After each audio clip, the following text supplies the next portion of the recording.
It's interesting right now to see tariffs and the impacts that it's already having, whether it's early shockwaves or they're coming.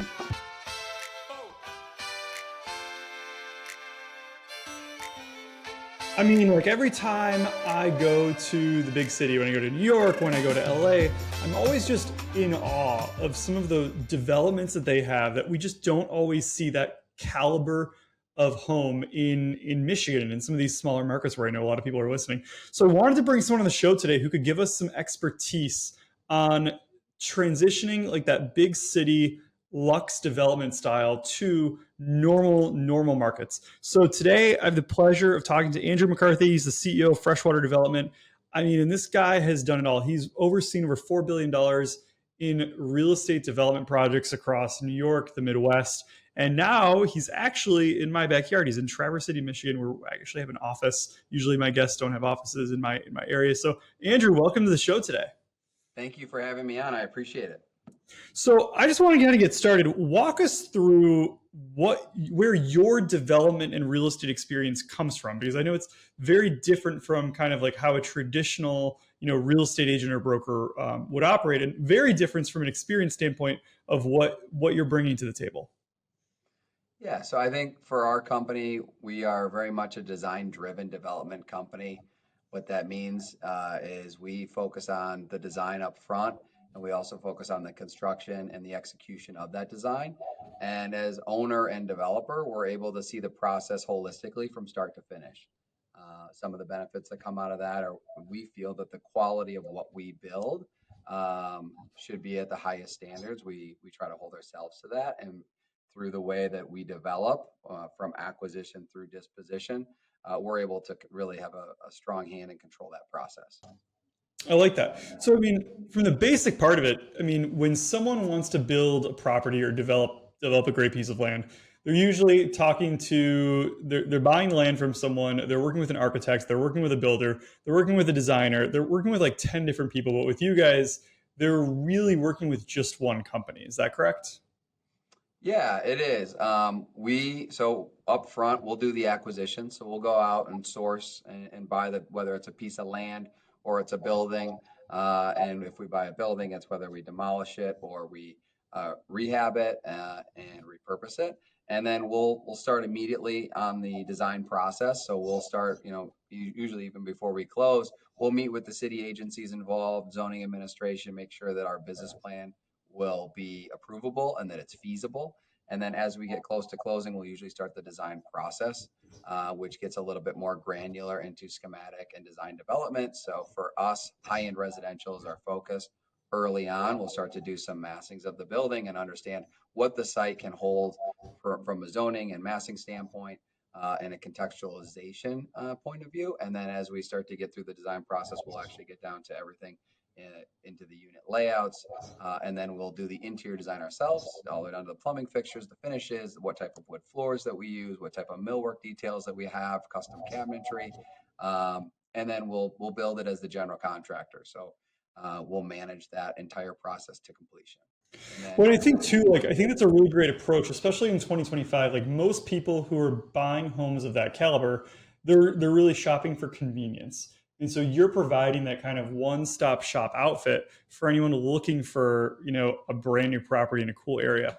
Is that how you started, or is that kind of what you evolved to be? Like how did you put this whole company together? yeah, so the first project that we did was in 2021. We acquired 7 acres on Lake Michigan, and we did a land division. So we actually split the property out and had 3 parcels of record that are on Lake Michigan. 2 of them already had structures on them, so we renovated those, and we actually still own those today. And the vacant parcel, we did a ground up development. We broke ground in the fourth quarter of 2023. That was a 5 bedroom, 3,700 square foot home. We did an 8 month build. We had designed prior to breaking ground. So we had spent several months, about 4 months on the design process. We designed that in-house and with our talented team of professionals that we work with. And then we broke ground and we were done. We completed in June of 2024. We sold that home to a young family that was looking for a very turnkey solution to a beach home in the area. The house sold for 4.7 million, which we're very proud of at $1,200 a foot, roughly. And for us, that was a really good test on the market and seeing that people want quality here.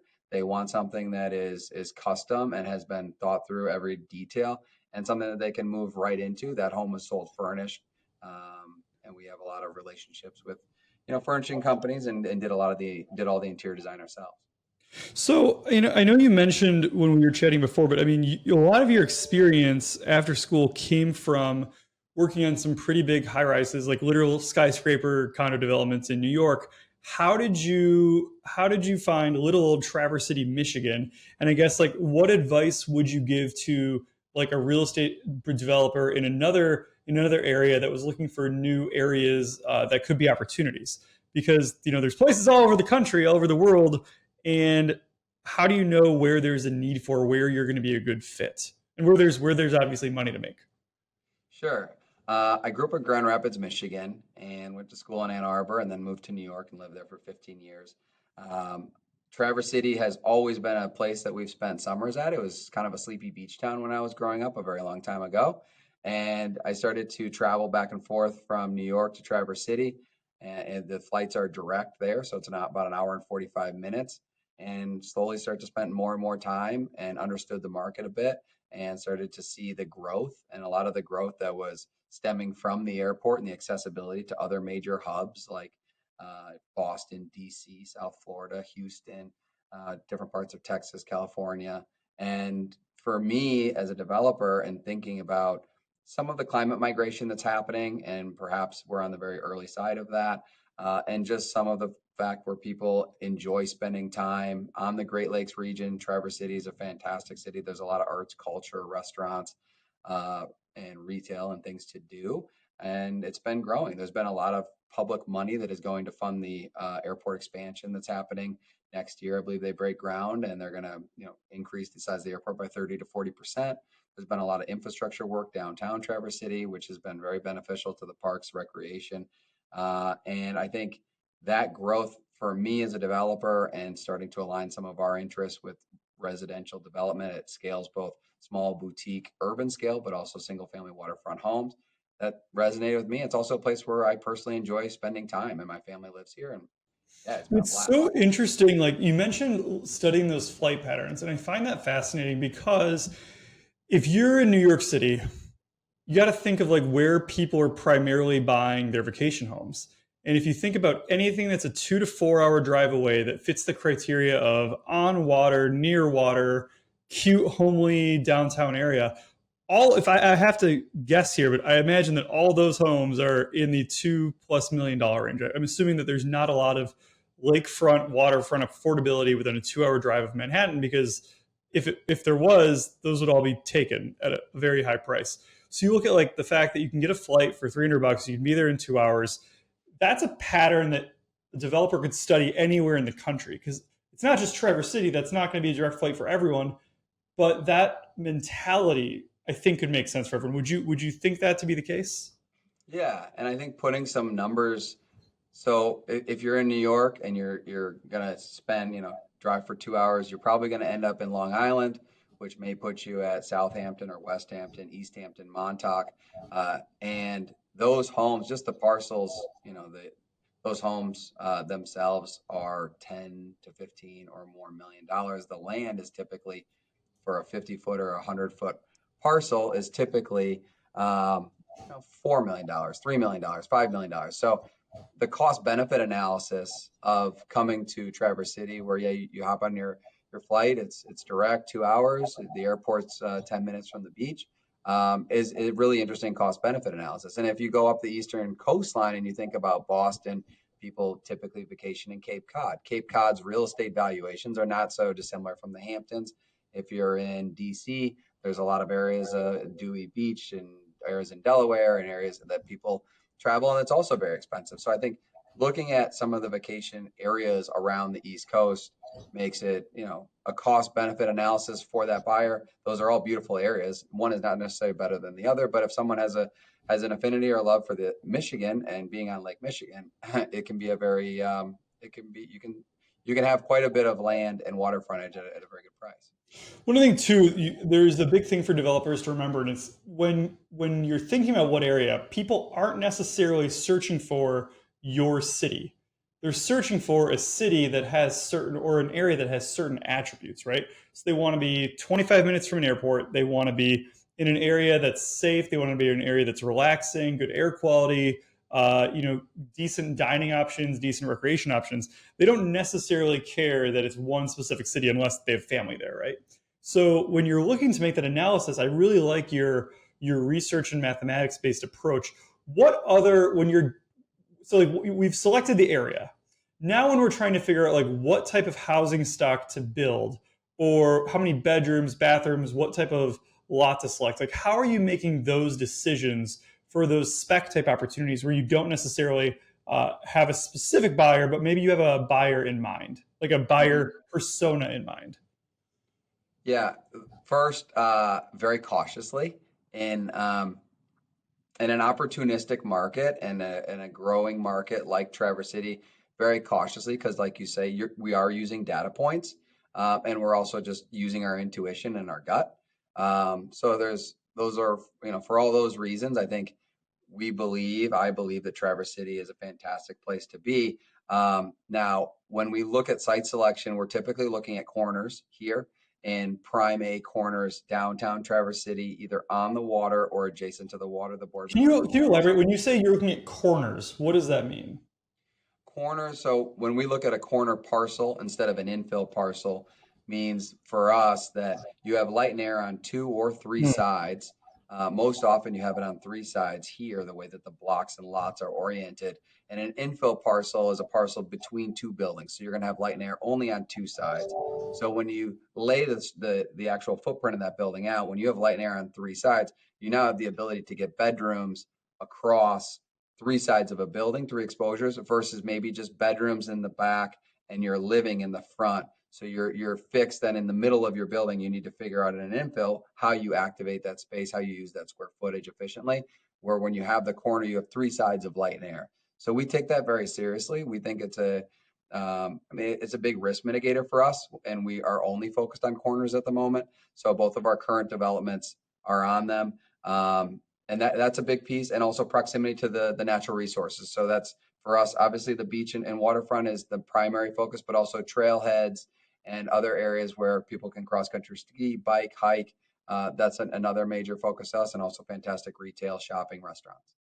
Well, I mean, it's interesting because you're kind of going back to like marketing 101 in real estate. It's location, location, location. But I like the idea of being really, really smart when you're selecting that parcel at first. Because a lot of people will see a parcel come up in a great area, but like you said, it's not prime, right? It's going to be in the middle. It might be even a lower price, but it's going to be that much harder to sell it, especially in a market where there's multiple parcels available. And you're basically choosing only the cream of the crop what you want because you know that even if things go bad, that will always be in demand for the right buyer. And we're very patient. And our investment thesis is high-end residential homes at both the urban scale, which we're talking about right now in downtown Traverse City, which we have two active projects, but also single-family waterfront if the sites become available. Focusing on the urban scale for a moment, when we do the site selection, the next step is really unpacking that site and understanding how we're going to mass, meaning how are we going to use square footage, what are the massing constraints, and right now, what the investment thesis has been from our side is keeping small investments, boutique projects, where right now we have 2 units at our project at 111 State Street, and we have 3 units at the Brownstones at 100 Park. Both of those are very boutique. We're kind of handcrafting both. We're putting a ton of time and energy into the detail and the quality of those homes, and that's really our focus for this year. There are not, we're not mass producing 100 homes. We're not doing track homes or speculation at mass scale. We're just focusing on very boutique luxury homes. And we feel that when you're treading cautiously and you're learning a market, that is our approach. I love that. What would you say? Like, I know, most salespeople that we have on the show, most people trying to grow their business have kind of like a proven process around how they can guarantee that they can keep going and keep growing every year. what would you say have been some of the lessons you've learned on how you can control your growth rather than just like waiting for the market to go up, hoping that you get a call from someone that wants to sell you a choice piece of land? Like, how are you guaranteeing that every year you find one to two to three great opportunities versus just hoping that they come to you? Mm. So from an acquisition standpoint, we're constantly meeting with landowners. We're looking, we have maps of ownership maps and looking at different parcels, focusing on a very select few corners in Traverse City and also a few sites that are waterfront. Um, from an internal DNA standpoint of our company, we are focused on design and construction. We do that in-house and we are the owner. So we have capital partners and relationships with both equity and debt that we raise for each project. As far as the growth, we're a very lean team. So we're focused on healthy growth. We're not going to grow for just to grow. We're not going to take on 100-unit buildings just because it's 100-unit buildings. We're not, that scale is not what we're focused on right now. Right now we're focused on quality and executing that quality at a high level. I think that for us right now will get us through the end of this year and into next year, which at the current moment, that's given our team size, that's something we're really proud of. And as we get into first quarter next year, we will continue, to look at different sites and see what makes most sense for our group at that time. Okay. What is the size of your team? Like what size team does it take to kind of be that design, build, kind of like everything in-house? Yeah, we have 5 people total. We have people with engineering, architectural backgrounds, business school backgrounds. We have people that have been in the trades for 25 years in carpentry and construction. And we have acquisitions, marketing, and sales. And we have someone who's helping with kind of operations controller and some property management for a couple of the homes that we own and manage that are rentals. If someone was starting a business like yours from the ground up, what would be the first position that they need to hire for? First position would be themselves to be a jack of all trades and learn all the roles that it takes to be in the industry, in the part of this industry they want to be in. So, what I mean by that is if you want to self-perform construction and you want to, take design in-house, wear those hats at a very small scale and understand how that feels and understand internally what's your skill set. Once you have that outlined, then I think that really dictates what your first hire will be is understanding, okay, what are my core skill sets? What do I want to spend my time in? Half of my day is or more at times can typically just be in crisis mitigation, finding the biggest problem that's happening and solving it quickly. Sometimes you have 60% of the information. You have to solve the problem with very limited information because you need to keep moving forward. So it's not a direct answer to your question, but I think it is kind of a case by case depending on who that person is and what their skill sets and interests are. Well, I think too, your initial answer was perfect because you said you need to do it first. Like you need to understand all the areas of your business before, at least in a small way, before you start hiring it out. Because otherwise, it's going to be really hard to train. Going to be really hard to then know if they're giving you the truth or a BS answer when you ask them to do something. And then yes, like hopefully the goal then is to train people and to bring people in that are better than you in that one individual niche that they specialize in so that you can then continually offer your clients a better total product. What do you see in the world of development? What do you see trend wise over the next couple of years? What are any emerging trends that you're seeing? I think it's interesting right now to see tariffs and the impacts that it's already having, whether it's early shock waves or they're coming. I'm getting calls from different vendors, like our elevators for one of our units. We have 2 elevators at 111 State. Each home comes with its own private elevator, and they're coming out of Canada. So we had additional surcharge on those deliveries, which are still in Canada and coming across the border, hopefully in the next week and a half. So I think that's something that's going to play a big impact on what we're up to as developers and what asset types we focus on. For us, with a residential focus, rental is always an interesting topic. I think if you can find land at a basis where if you can self-perform or hire a general contractor and manage them in such a way where your construction costs can be managed and kept at, within your underwriting, that still is a really interesting option. I think there's a lot of renter uh, renters out there, and I don't see that changing in the next 5 years. Um, but So for you're us, you're kind of saying like based on the changing economy, if you can build to rent, that could be a really great option because obviously as things get more expensive, more people are going to have to rent, but they're going to want to rent nice places. I think so.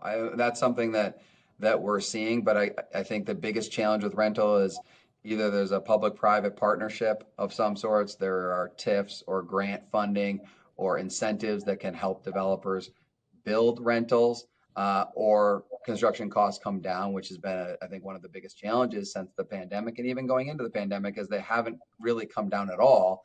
You can get your appliances a lot faster now. You don't have to wait 52 weeks for your dishwasher to show up. That went away for the time being, but costs are still elevated. So it's very hard to make the math work on rentals.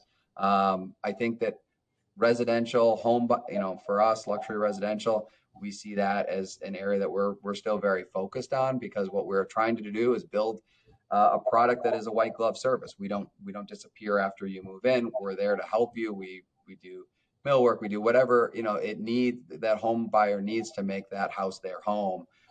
And we're trying to provide a service of start to finish. It's a turnkey and it's a white glove experience all the way through move-in and thereafter. So I think So it's walk me through that. So what does that look like? So, I bought, I didn't buy $1 billion house or anything, but we built a nice house with a nice builder 10 years ago or 8 years ago.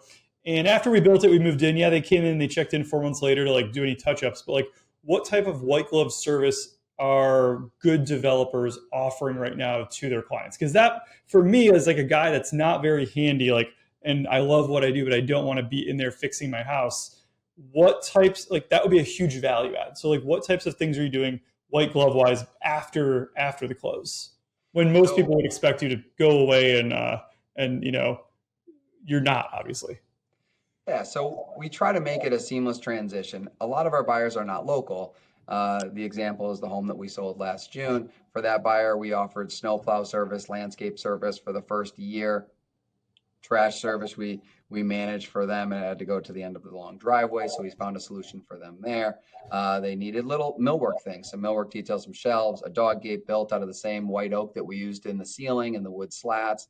So they wanted, some of those things they wanted addressed. Right now they want a minor modification because they want to make a bathroom, bedroom, and ensuite where currently it's not, so we're going to do that work for them. Just being there, and that was a 1 year first service. We just offered that with them, but we're there if they need anything moving forward. But kind of that full turnkey of landscape, snow removal, is kind of just some of the basic things that we offer, so that buyer, wherever they're from, whether it's the Midwest or elsewhere in the country, they don't have to think about what's going on with their house when they're not there. I love that. I mean, I just talked to a realtor in Arizona, and she offers a service that's kind of funny. She markets it as house husbands. So all of her people are snowbirds going down to Arizona for a couple months out of the year, and she has a team of literally old men, retired dudes, who go into their properties once a month, make sure nothing's wrong. If there's a leak, they fix it, and then the week before the snowbird moves back in, they go in, they make sure the fridge is stocked, they make sure the pool's working, and they make sure everything is as close to perfect as it can be. And that's just a value added service that this realtor offers. And that's why people flock to her from other states, because if they use her, they get this added value that they don't get from anyone else. And I think realtors, developers listening need to figure out, like, what is my value add on top of being able to build a cute house? Because there's a lot of talented architects, there's a lot of talented builders, but being able to offer that full package and sell peace of mind and ease, that's really what someone's looking for in that $2 to $4 million range. Hmm. Yeah, and since we designed it and built it, we know where everything is, so we're happy to do it, and it's part of our service. I love that. Well, Andrew, if someone wanted to get a hold of you, let's say someone listening in one of our major markets has a client looking for an I shouldn't say affordable, like a nice luxury lake house or place near Traverse City or one of the areas you work, how would they get a hold of you? And what would that process look like if the realtor was referring that over? Yeah, so we use our Instagram. Our company Instagram is Freshwater Developments. We post photos of our projects up there. We kind of, we share active what's going on different projects that we're working on, both behind the scenes construction, and kind of more of the finished product. So we're active there. Our website is freshwaterdevelopments.com. They can always go on there and see what projects we have underway and fill out one of our inquiry forms if there's a project on our website that they're interested in, and they can always send us an email. Awesome. I love that. Well, Andrew, thanks for joining the show today, and we will chat with you soon. Thank you very much. I appreciate it.